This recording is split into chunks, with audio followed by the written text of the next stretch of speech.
Hi, so we've been looking at radar and rims, the different ways, temperament traits that influence the way your child sees the world.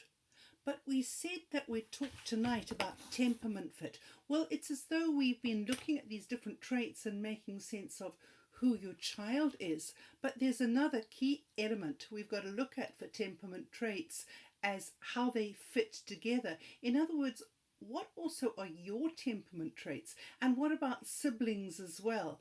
How does the whole picture fit together? Whoops. And yeah, so often the pieces can fall off just like that and things can fall apart.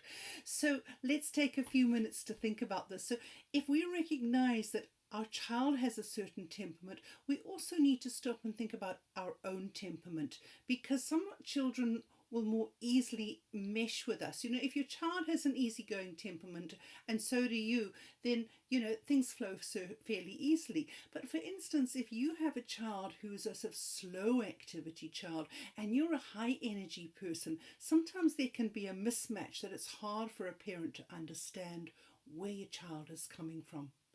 Or perhaps you're a very easygoing parent and you have a child whose first reaction to strange situations can be very strong and resistant. And for the easygoing parent, this can be hard to understand sometimes.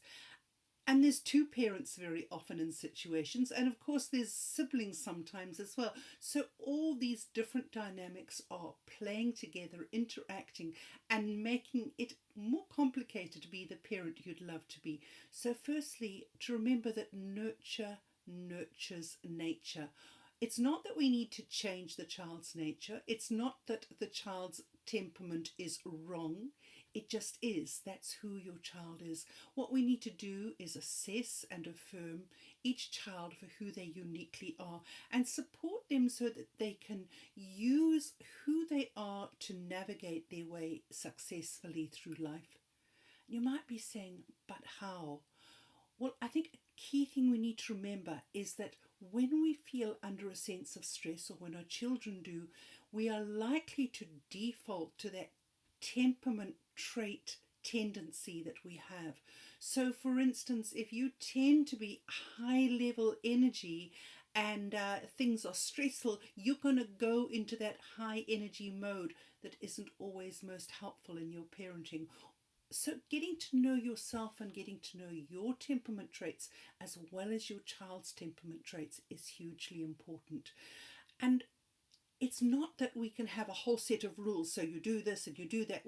We'd have so many rules we would know where to start. What matters is that we focus on listening to our intuition. It's about mindful parenting. If we're aware of who our children uniquely are and who we uniquely are, and we are grounded, we'll be able to intuitively figure out what's needed and what's most helpful.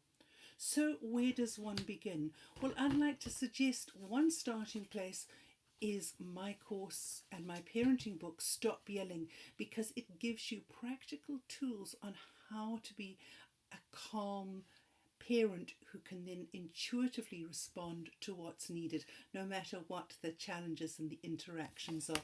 So if you're really wanting to figure out, okay, how do we put all the pieces of the jigsaw together to create the family interactions we want, then I invite you to look at the links below and look forward to hearing from you. Do post comments as well. Talk to you soon.